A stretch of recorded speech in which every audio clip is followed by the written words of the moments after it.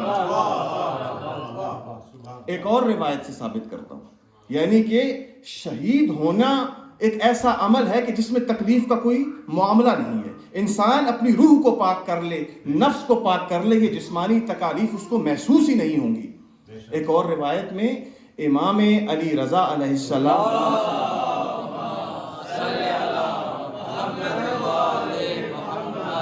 وہ بیان کرتے ہیں کہ حضرت امیر المومنین حضرت علی ابن ابی طالب صلوات اللہ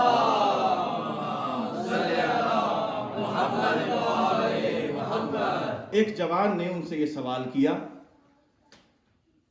کہ یہ بتائیے کہ جو لوگ اللہ کی راہ میں شہید ہو جاتے ہیں ان کی فضیلت کیا ہے؟ تو اب انہوں نے کیا کہا؟ انہوں نے کہا کہ فضیلت ان کی میں تمہیں بتاتا ہوں، اور میں نے یہی سوال خود حضرت سے کیا تھا جب میں معرکہ ذات السلاسل سے واپس آ رہا تھا۔ شاید آپ نے اس معرکے کا اتنا زیادہ نہ سنا ہو، لیکن اس پر بھی ایک مجلس پڑھی جا سکتی ہے۔ ایک بہت ہی زبردست قسم کا معرکہ ہے اور اس میں بھی جیت مسلمانوں کی ہی ہوئی تھی۔ کہتے ہیں کہ جب میں معرکہ ذات السلاسل سے واپس آ رہا تھا، واپسی پر میں نے حضرت سے پوچھا کہ مجھے بتائیے میرے برادر محترم کہ جو لوگ اپنی جانوں کا نذرانہ اللہ کی راہ میں پیش کر دیتے ہیں ان کی کیا فضیلت ہے؟ تو انہوں نے یہ کہا، تو رسول نے یہ جواب دیا کہ جب ایک شخص اس بات کا پختہ ارادہ کر لیتا ہے کہ میں نے اب جہاد کرنا ہے اور جا کے اللہ کی راہ میں لڑنا ہے، اگر زندہ رہا اور واپس پلٹ آیا تو غازی کہلاؤں گا، اگر مر گیا تو شہید کہلاؤں گا۔ جب وہ اس بات کا پختہ ارادہ کرتا ہے تو اللہ کہتا ہے کہ اس کو جہنم سے مکمل طور پر آزاد کر دو۔ معاملہ یہاں ختم نہیں ہوا، حدیث یہاں ختم نہیں ہوتی۔ کہا کہ ایک قدم آگے بڑھ کے پھر امیر المومنین فرماتے ہیں کہ جب وہ شخص ارادہ کرنے کے بعد جا کے اپنے اسلحے کو اٹھاتا ہے، اپنی زرہ کو پہنتا ہے اور اب وہ چلنے کی تیاری کرنے لگتا ہے، تو اس وقت ملائکہ آسمان سب اکٹھے ہو جاتے ہیں، اس شخص کو دیکھتے ہیں جو اللہ کی راہ میں اپنی جان کو اپنی ہتھیلی پر رکھ کے جانے کو تیار ہے، اور فخر و مباحات کرتے ہیں، ایک دوسرے سے ذکر کرتے ہیں کہ دیکھو کیسا انسان ہے، اور یہ کہتے ہیں کہ یا اللہ اس کو اس راہ میں ثابت قدم رکھنا۔ پھر رسول نے آگے بڑھ کے کہا کہ اس کے بعد جب وہ آتا ہے اپنی فیملی کے پاس، اپنی بیوی کے پاس آ کر اس سے الوداعی ملاقات کرتا ہے اور اس سے الوداع چاہتا ہے، پھر اپنے بچوں کے پاس آتا ہے اور اس سے کہتا ہے کہ علیکم منی سلام، کہ تمہارا مجھ پر سلام ہو، اگر واپس آیا پلٹا تو ملاقات ہوگی، نہ پلٹا تو ملاقات نہ ہوگی۔ جب وہ یہ شخص یہ کہتا ہے تو اللہ کہتا ہے فرشتوں کو جتنے بھی اس کے نامہ اعمال میں گناہ لکھے ہوئے ہیں سب کو مٹا دو، صرف اس الوداع کرنے پہ۔ اس کے بعد وہ جب میدان کی طرف بڑھنے لگتا ہے تو اللہ کہتا ہے اس کے ہر قدم کے بدلے میں، ہر کار خیر کے بدلے میں، اگر وہ مشاورت کر رہا ہے اس کے بدلے میں، اگر گھوڑوں کو پانی پلا رہا ہے اس کے بدلے میں، اگر کوئی اسٹریٹجی تیار کر رہا ہے اس کے بدلے میں، اس کے ہر کام کے بدلے میں اس کا ثواب دگنا لکھنا شروع کر دو۔ اور اس کے ساتھ اللہ کہتا ہے کہ اس کو 1000 عابدوں کی عبادت اس کے نامہ اعمال میں لکھ دو۔ آگے بڑھ کے جب میدان میں پہنچتا ہے میدان میں پہنچنے کے بعد اب دشمن کے سامنے آتا ہے تو رسول نے کیا فرمایا؟ رسول نے کہا کہ جب وہ دشمنوں کے سامنے آ کے اپنی مار کا آرائی شروع کرتا ہے تو اللہ فرشتوں کو حکم دیتا ہے کہ جاؤ نیچے چلے جاؤ اور اس کی حفاظت کرو۔ فرشتے نیچے آتے ہیں، اپنے پروں کو اس کے گرد حصار کر کے اس کے گرد کھڑے ہو جاتے ہیں اور اس کی مسلسل حفاظت کرنے لگتے ہیں، اس کی روح کی حفاظت کرنے لگتے ہیں۔ جب وہ شخص اس جنگ میں ضربے کھانے لگتا ہے، جب وہ اللہ کی راہ میں جہاد کرتے ہوئے زخم کھانے لگتا ہے تو اس وقت اللہ کے فرشتے اس کے لیے دعا کرتے ہیں، اور جب وہ فرس سے گھوڑا سے زین فرس سے زمین کی طرف گرنے لگتا ہے تو اللہ کے رسول نے یہ کہا کہ وہ جب گرنے لگتا ہے تو اس سے پہلے کہ وہ گرے حوران خلد آ کر اس کا استقبال کرتی ہیں، سبحان اللہ۔ اور کہا کہ اس وقت جو ضربیں اس کو لگ رہی ہوتی ہیں اس کی مثال رسول نے اپنی حدیث میں دی۔ کہا کہ ان ضربوں کا احساس اس شخص پر اس طرح ہوتا ہے کہ جس طرح انتہائی گرمی میں، صحرائی گرمی میں کسی شخص کے سامنے ایک ٹھنڈے پانی کا جام رکھا ہو اور وہ اسے نوش فرما رہا ہو۔ سبحان اللہ۔ یعنی حقیقتاً جو تلواریں اور گرز اس کو پڑ رہے ہیں اس کی مٹھاس اس کے جسم میں محسوس ہو رہی ہے۔ اس کے بعد کہا کہ ابھی وہ زمین پر نہیں گرا تو حوران خلد اس کا استقبال کر رہی ہیں۔ جب زمین تک پہنچتا ہے تو زمین اس پر آفرین کرنے لگتی ہے اور کہتی ہے کہ واہ اے آفرین ہو تم پر، اے پاکیزہ جسموں سے نکلتی اور پرواز کرتی ہوئی روح ہو، تم پر، تمہارے لیے اللہ کی جانب سے صرف اور صرف خوشخبری ہی خوشخبری ہے۔ اس سے پہلے کہ میں مزید اس کی آپ کو اس بلندتر صلوات اللہم صلی اللہ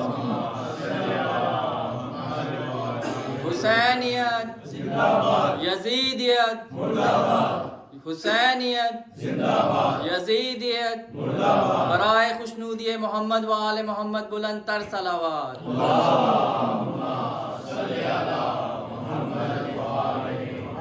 گزارشات اور بھی تھیں، انشاءاللہ اگر یہ سلسلہ آگے چلا تو میں اسی موضوع کو مزید روایات اور مزید آیات کے ذریعے پیش کروں گا۔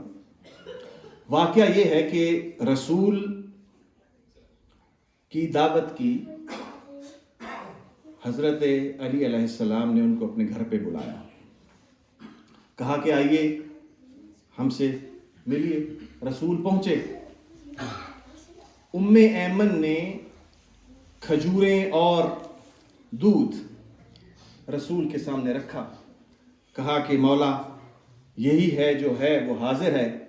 رسول صلی اللہ علیہ وآلہ وسلم نے وہ کھجوریں اور وہ دودھ تناول فرمایا۔ تناول فرمانے کے بعد حضرت علی کہتے ہیں کہ میں کھڑا ہو گیا، روایت حضرت علی سے ہے، میں کھڑا ہو گیا، میں نے پانی لیا اور رسول کے ہاتھ دھلوائے، جیسے کہ عرب میں یہ کسٹم موجود ہے۔ رسول کے ہاتھ دھلائے، رسول کھڑے ہوئے اور وہ پانی جو ان کے ہاتھ پہ تھا اس کو اپنے چہرے پہ ملا، اپنی ریش مبارک پہ ملا، اور مل کے، کیونکہ گھر صحن حرم، صحن مسجد کے بالکل ساتھ جڑا ہوا ہے، تو حرم میں گئے اور ایک طویل سجدہ میں گئے اور رونا شروع کر دیا۔ کہتے ہیں کہ رونا شروع کر دیا، روتے جاتے ہیں، اور رونے کی حالت ایسی ہے کہ ہم میں سے کسی کو یا کسی کی ہمت نہیں بن رہی کہ ہم رسول کے پاس جائیں۔ رسول اٹھ کے بیٹھے تو روایت کے الفاظ یوں ہی ہیں کہ حسین ابھی چھوٹے سے تھے تو آہستہ آہستہ قدم لے کے اپنے نانا کے پاس چلنے لگے، آہستہ آہستہ قدم لے کے، روایت میں بالکل یوں ہی لکھا ہے کہ آہستہ آہستہ قدم لیتے ہوئے رسول کی گود میں آ گئے اور ان کو اپنے گلے سے لگا لیا، اور روایت کہتی ہے کہ تھوڑی رسول کے سر کے اوپر رکھی ہوئی تھی۔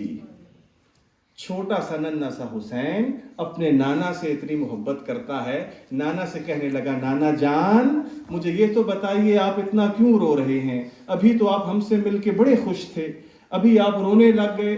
کہا ہاں میرے پیارے نواسے حسین، ابھی میں تمہیں دیکھ کر خوشی ہو رہا تھا کہ جبرائیل نیچے آیا، جبرائیل نے مجھے کہا کہ رسول خدا ابھی مجھے اللہ نے یہ پیغام دیا ہے کہ آپ تک پہنچا دوں کہ آپ کا حسین بڑے ہی ظالموں اور بڑے ہی اشقیاء کے ہاتھوں بے دردی سے مارا جائے گا.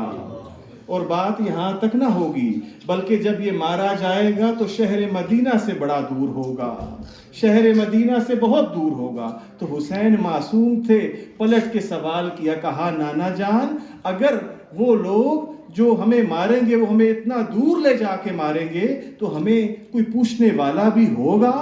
تو اس وقت رسول نے کہا کہ ہاں میرے پیارے نواسے, ایک قوم ہوگی جو تمہیں یاد کر کر کے رویا کرے گی, ایک قوم ہوگی جو فرش عذاب بچھایا کرے گی, اور وہ تمہاری زیارت کو کربلا آیا کریں گے اور وہ تمہیں ہر وقت یاد رکھے گی. اور ہاں حسین, وہ تمہیں یاد رکھیں گے اور میدان محشر والے دن میں ان کو یاد رکھوں گا اور میں ان تک پہنچوں گا. جب وہ لوگ کسی حساب کی تنگی میں ہوں گے تو میں ان تک پہنچ کر ان کو اپنی شفاعت دوں گا. واہ حسین, واہ محمد, کس قدر بڑا ثانیہ ہے یہ حسین. ایسا شہید ہے جو ابھی شہادت کا رتبہ پانے سے پہلے بھی لوگوں کی شفاعت کا باعث بن رہا ہے. ہاں وہ مقام آ گیا. اب میں ڈائریکٹ آپ کے سامنے وہ ذکر کرتا ہوں, مصائب کا ذکر کرتا ہوں کہ جو بڑے سخت مصائب ہیں, بڑے سخت مصائب ہیں, اس کا ذکر کرنا ایک جگر والے کا کام ہے. بڑے سخت مسائل ہیں.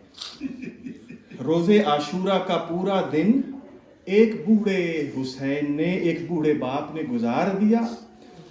جو بیان کرنے والے کہتے ہیں کہ اب حالت ایسی ہے حسین کی کہ کوئی دیکھ کے اس حسین کو پہچان نہیں سکتا کہ کیا یہ حسین وہی حسین ہے کہ جو مدینہ سے چلا تھا, جس حالت میں چلا تھا, بلکہ اب یہ حسین ویسا نظر بھی نہیں آتا. ریش مبارک سفید ہو چکی ہے اور کمر کملا چکی ہے. دن میں لاشیں اٹھا کے حسین تھک گیا ہے. جب تھک کے چور ہو گیا, اب جب دائیں دیکھتا ہے تو لاشوں کے انبار لگے ہیں, بائیں دیکھتا ہے تو لاشوں کے انبار لگے ہیں, اور دیکھ کر کہتا ہے کہ او عباس کہاں گئے میرے عباس. بائیں دیکھ کر کہتا ہے او میرے علی اکبر کہاں گئے. کیا تم دیکھتے نہیں کہ تمہارا باپ بوڑھا اکیلا رہ گیا ہے. ہاں استغاثہ کی آواز بلند کی, حل من ناصر ینصرنا, کسی نے کوئی جواب نہ دی. ہاں کہتے ہیں کہ لوگوں نے کربلا کے میدان میں کچھ اور مخلوقات کی آواز سنی, لیکن میں کہتا ہوں کہ اشرف المخلوقات تو انسان تھا. کیا وہ جانور جو حسین کی آواز پہ لبیک کہہ رہے تھے وہ عظیم ہو گئے انسانوں سے اس دن؟ ہاں میرے دوستو, وقت رخصت آ گیا. اب حسین اکیلے کھڑے ہیں تو کہا کہ اب میں اکیلا رہ گیا ہوں, اب مجھے میدان کی طرف جانا ہوگا. تو اپنی بہن سے کہا کہ بہن جانا, جا کر ذرا وہ پرانا لباس تو اس بکس سے نکال لانا, میں اس لباس کو زیب تن کر لوں, اس کو نیچے پہن لوں تاکہ یہ لوگ میری لاش کی بے حرمتی نہ کریں. اور زینب جاتی ہیں, وہ لباس لا کر دیتی ہیں. ایک اور روایت کے مطابق یہ کہا گیا کہ لباس بی بی فضہ لے کر آئی تھیں. لباس بی بی فضہ لے کر جب آ رہی تھیں تو چھپا کے لا رہی تھیں, کیونکہ حسین نے کہا تھا کہ میری بہن زینب کو نہ پتا چلے کہ میں نے یہ لباس تم سے مانگا ہے. اور جب بی بی فضہ نے وہ لباس اٹھایا تو بی بی زینب نے دیکھ لیا, کہا کہ او اماں فضہ یہ کیا لے کر جا رہی ہو؟ تو خاموش دست ادب جوڑ کر کھڑی رہیں, کوئی جواب نہ دیا. پھر پوچھا کہ بی بی مجھے بتا دو کہ کیا لے کر جا رہی ہو. تیسری دفعہ عام طریقے سے نہ پوچھا, کہا کہ تمہیں میری والدہ فاطمہ الزہرا کی قسم مجھے بتاؤ کہ کیا لے کر جا رہی ہو. جب بی بی فضہ نے وہ لباس بتایا تو بی بی زینب نے یہ کہا کہ او بی بی فضہ مجھے کیوں نہیں کہہ رہی کہ تم میرے بھیا کا کفن لے کے جا رہی ہو, کیونکہ مجھے یاد ہے کہ میری ماں یہ لباس سی رہی تھی اور سیتی جا رہی تھی اور روتی جا رہی تھی اور مجھ سے کہہ رہی تھی بیٹی زینب ایک دن وہ آئے گا کہ جب حسین دشمنوں کے نرغہ میں ہوگا, اس وقت اس کو یہ لباس پہنا دینا. ہاں بی بی فضہ لے جاؤ, اماں فضہ اس لباس کو میرے بھائی کو دے دو. آئی آ کر لباس دے دیا.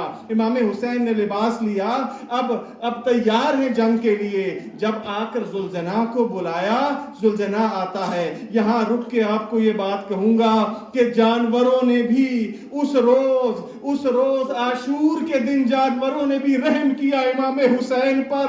شیر آ گئے مدد کرنے کو، لیکن ہائے حسین کی مظلومیت کہ وہ انسان کہ جو وہاں پر موجود تھے اور خود کو مسلمان کہتے تھے، حسین کی آواز استغاثہ کا جواب نہ دے سکے. ہاں یہ وہی ذوالجناح ہے کہ جب تھوڑی دیر میں حسین جا چکے تھے تو اس نے اپنے جسم پر حسین کے حصے کے تیر کھانا شروع کیے. یہ روایت میں آیا ہے کہ لاش حسین کے گرد یہ گھوڑا چکر کاٹتا رہا، اس کے گرد گھومتا رہا، طواف کرتا جاتا تھا. اگر کوئی نیزہ آتا تو اس کو اپنے جسم پر لے لیتا. ہاں ذوالجناح تجھ پر بھی سلام ہو، ہاں ذوالجناح تجھ پر بھی یہ عزادار حسین سلام کرتے ہیں. تو بلند مرتبہ ہو گیا ان لوگوں سے جو کربلا میں تو موجود تھے، اپنے آپ کو مسلمان کہتے تھے، مگر انہوں نے نواسۂ رسول کی حرمت کا کوئی پاس نہ رکھا. ہاں لوگوں، اب حسین جب اس گھوڑے پر سوار ہونا چاہتے ہیں تو کبھی دائیں دیکھتے ہوں گے، کبھی بائیں دیکھتے ہوں گے، کہتے ہوں گے کہ جب میں نے اکبر کو بھیجا تھا تو میں نے اپنے ہاتھوں سے اکبر کو اس پہ سوار کیا تھا، اس کے سر پہ دستار بندی کی تھی، اس کو اسلحہ پہنایا تھا. ہاں اب اس کا بوڑھا باپ ہے، نہ دائیں کوئی ہے نہ بائیں کوئی. بہن آگے بڑھ کے کہتی ہے کہ حسین ہاں میں تمہیں سوار کر دیتی ہوں. حسین ذوالجناح پر سوار ہوئے. اب ذوالجناح کو ایڑ لگا رہے ہیں، کہہ رہے ہیں ذوالجناح آگے کیوں نہیں بڑھتا. ہاں ذوالجناح اب میں آخری بچا ہوں، تیری زحمتیں تمام ہونے والی ہیں. ذوالجناح میں جانتا ہوں تو پیاسا ہے، میرے ساتھ تو تمام شہداء کے لاشیں اٹھاتا رہا. میں تجھے لے گیا جب جون گرا اپنے گھوڑے سے، میں تجھے لے گیا جب علی اکبر گرے تھے، میں تجھے لے گیا جب قاسم گرے تھے. ہاں ذوالجناح تو بھی میری طرح بڑا تھک گیا ہے. ہاں تجھ سے وعدہ کرتا ہوں کہ اب یہ تیرا آخری معرکہ ہے. بس ایک دفعہ ذوالجناح مجھے میدان کی طرف لے جا.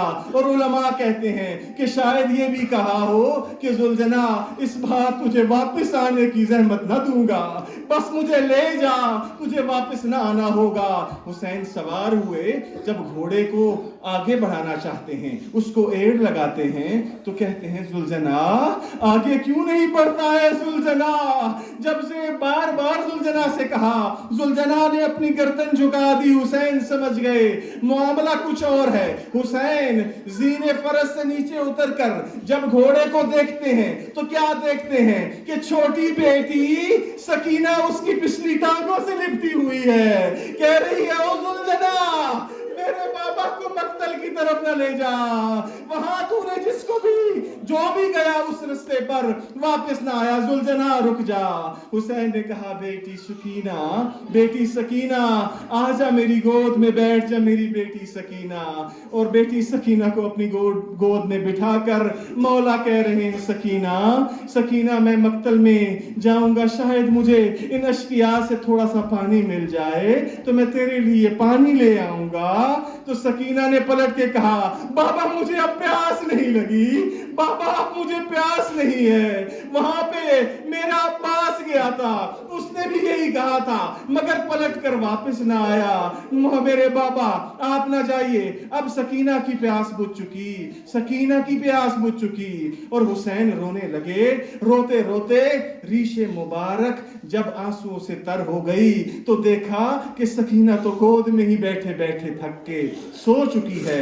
ہاں یہ وہی سکینہ ہے جو پچھلی پوری رات نہ سوئی تھی اور جاگ کر صبح تک باپ کے ساتھ جاگی رہی. ہاں بہت تھکی ہوئی تھی کہ گود میں آنکھ لگ گئی. سکینہ کی آنکھ لگی. آنکھ لگنے کے بعد سکینہ اٹھی. سکینہ نے اٹھ کے کہا کہ بابا الوداع بابا اب میں تمہیں کہتی ہوں میدان مقتل کی طرف چلے جاؤ.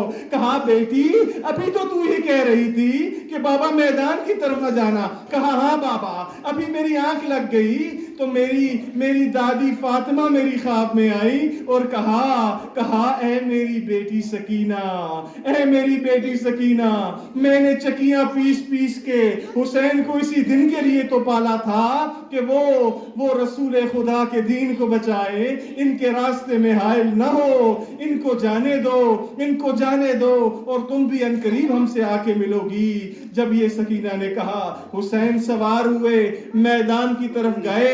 اب لوگوں نے جو میدان میں اشقیاء کی فوج تھی، جب انہوں نے دیکھا کہ ایک بوڑھا شخص جس کی کمر جھکی ہوئی ہے، اس کی داڑھی خون سے رنگین ہے اور وہ انتہائی کملایا ہوا اور تھکا ہوا ہے، تو کہنے لگے حسین انتظار کس بات کا، آجا بس ہم تجھے ذبح کر دیں اور ہمارے جہاد کی منزلیں آسان ہوں، بس آگے آجا۔ اس آواز کا سننا تھا کہ زینب نے کہا حسین ان لعینوں کو یہ بتا دو کہ تم نے فاطمہ الزہرا کا دودھ پیا ہے۔ حسین نے اپنی تلوار کو سنبھالا اور تلوار کو سنبھال کے حیدری تلوار کو سنبھال کے حیدری انداز میں آگے بڑھے۔ اب آگے بڑھے اور کہتے ہیں مقتل کی کتابوں میں لکھا ہوا ہے کہ ایسا حملہ کیا کہ اشقیاء کی فوجیں تتر بتر ہو گئیں اور وہ اڑتے جاتے تھے۔ حسین آگے بڑھتے گئے اور ان کو مارتے گئے۔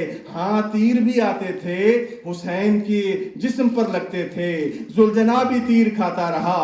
ہاں ایک وقت آیا کہ حسین کے جسم پر بہت تیر لگ گئے تھے۔ حسین آگے بڑھتے گئے، وہاں پر دو لعین جو فرات کے قریب تھے، حسین آگے بڑھتے بھی جاتے تھے اور اپنی حجت کو تمام کرنے کے لیے یہ بھی کہتے تھے کہ مجھے پانی کے 2 گھونٹ پلا دو۔ اشقیاء کی فوجیں ان کا تمسخر اڑاتی تھیں اور کہتی تھیں تمہیں ہم پانی نہ پلائیں گے۔ حسین پانی مانگتا رہا اور امت رسول نے پانی نہ دیا۔ ایک وقت آیا کہ ذوالجناح کے اوپر سوار ہوتے ہوئے ایسا حملہ کیا کہ 4000 کی فوج کو شکست دیتے ہوئے گھوڑا نہر فرات میں ڈال دیا۔ اب گھوڑا نہر فرات میں موجود ہے اور اس وقت جب وہاں پہنچے تو گھوڑا کھڑا ہے، گھوڑا اس انتظار میں ہے کہ میرا آقا پانی پیے تو میں پانی پیوں۔ اب حسین کہتے ہیں ذوالجناح میں تجھے کہتا ہوں تو پانی پی لے، بس تو نے پانی پی لیا تو میں بھی پانی پی لوں گا۔ ذوالجناح پانی نہ پی رہا تھا کہ اسی اسنا میں ایک لعین کا فراٹے لیتا ہوا تیر آیا اور حسین کی گردن مبارک میں پیوست ہو گیا۔ حسین نے تیر کھینچ کے باہر نکالا، ایک خون کا فوارہ جو گردن سے جاری ہوا، حسین نے اس کو اپنے چلو میں بھرا اور چلو میں بھر کے کہا کہ میں اس خون کو لے کر میدان محشر میں اپنے رسول سے گلہ کروں گا اس امت کا۔ اس خون کو آسمان کی طرف اچھالا، وہاں سے پلٹے واپس پہنچے، خیام کی طرف پہنچے، پھر بیویوں کو بلایا اور کہا حسین آخری سلام کرنے آیا ہے بیویوں، اب اپنی کمریں باندھ لو، اب تیار ہو جاؤ، تمہارا کڑا امتحان شروع ہونے والا ہے۔ ہاں زینب اب تمہارے بازوؤں کو رسیوں سے باندھ دیا جائے گا، اب تمہیں بے پالانے اونٹوں پر سوار کیا جائے گا۔ حسین وہاں سے ان سے دوبارہ رخصت کر کے واپس پلٹے۔ تاریخ کہتی ہے کہ جب حسین واپس پلٹے تو پھر ایک ایسا شدید حملہ کیا کہ دشمنوں کی فوجیں کوفہ میں دارالعمارہ کی دیواروں سے ٹکراتی تھیں۔ حسین حملہ کرتے کرتے بہت دور آ گئے۔ اب حسین کا جسم چھلنی ہے، حسین کے جسم پر تیروں کی بارش ہو چکی ہے۔ ہمارے چھٹے امام فرماتے ہیں انہوں نے اپنی انگوٹھی کو اپنے صحابی کو دکھاتے ہوئے کہا کہ اے میرے صحابی اس انگوٹھی کو دیکھ رہے ہو، حسین کے جسم پر اس نگینے جتنی بھی جگہ ایسی نہ تھی جو زخموں سے خالی ہو۔ ہاں آزادارو حسین کو جس کے ہاتھ لگا اس نے تیر مارا اور بوریوں میں بھر کر پتھر لانے والوں نے حسین پر پتھراؤ کیا حسین آگے بڑھتے گئے، حسین آگے بڑھتے گئے، اور ایک دفعہ ایک منادی نے آواز دی، ایک منادی کہتا ہے یا ایھا الذین آمنوا اوفوا بالعقود، ایک منادی نے یہ آواز دی کہ اے مومنوں اپنے وعدوں کو پورا کرو۔ یہ آواز جب امام حسین نے سنی تو اپنی تلوار کو واپس نیام میں رکھ دیا۔ اب نیام میں رکھ کے حسین اس گھوڑے پر بیٹھے ہوئے ہیں، اور یہ چاہا کہ تھوڑی سی استراحت کریں۔ ابھی وہ یہ سوچ ہی رہے تھے کہ ایک لعین نے ایک پتھر اٹھا کے امام حسین کی پیشانی پہ دے مارا، ایک اور خون کا فوارہ جاری ہوا۔ اپنے چلو کو اٹھا کے اس کو صاف ہی کرنا چاہتے تھے کہ ایک سے شعبہ تیر آیا اور حسین کی چھاتی میں پیوست ہو گیا۔ کہتے ہیں وہ تیر اتنا شدید تھا کہ حسین اس کو کھینچتے تھے، وہ تیر نہ نکلتا تھا، یہاں تک کہ حسین نے اپنے ہاتھ کو گھما کے اپنی پشت سے اس تیر کو باہر نکالا۔ اب حسین نے جب اس تیر کو باہر نکالا تو پرنالے کی طرح خون بہنے لگا۔ حسین نے اس خون کو اپنے چلو پہ لیا، اس کو آسمان کی طرف اچھال دیا، وہ خون واپس نہ آیا۔ پھر اس کے نیچے ہاتھ رکھا، ایک اور چلو بھر گیا۔ اب حسین تھک کے چور ہو چکا ہے، اللہ کا وعدہ پورا کرنے کا وقت آ گیا ہے۔ اسی اثناء میں اب جس کے ہاتھ میں پتھر آئے اس نے پتھروں کی بارش شروع کر دی۔ اب جس کے ہاتھ میں تیر آتا ہے وہ اس امام مظلوم پر، جہاں پہ رسول خدا بوسہ لیا کرتے تھے، ان جگہوں پہ اب پتھروں کی بارش کر رہے ہیں، یہاں تک کہ امام حسین کا زخموں سے ان کا جسم چور ہو گیا۔ ان کا جسم نازنی اب گھوڑے پر سنبھل نہیں سکتا تھا۔ ہاں دوستو، اب وہ تھک گیا حسین، کہتے ہیں بہت دور تھا اس وقت خیام سے۔ ہاں مجھے کچھ اشعار یاد آ گئے کہ نیزہ و خنجر و تلوار و تبر تیر کا وار، نیزہ و خنجر و تلوار و تبر تیر کا وار، ہائے چور زخموں سے ہوا دوش نبوت کا سوار، ہائے چور زخموں سے ہوا دوش نبوت کا سوار، عرش میں گونج گئی ثانیے زہرا کی پکار، دشت غربت میں لٹی گلشن زہرا کی بہار، زین سے ایسے دل حیدر کرار گرا، اپنے بستر سے وہاں عابد بیمار گرا۔ ہاں میرے دوستو، اب حسین نہ زین فرس پر ہے نہ زمین کربلا پر ہے، کچھ دیر یہ لاشا معلق رہا۔ اسی لیے ہمارا امام جو 24 گھنٹے روتا ہے اپنے جد امجد کے لیے، زیارت ناہیہ میں کہتا ہے سلام ہو میرے جد حسین پر، کہ جس کا لاشا نہ زمین پر تھا نہ فرس پر تھا، معلق تھا ان تیروں پر۔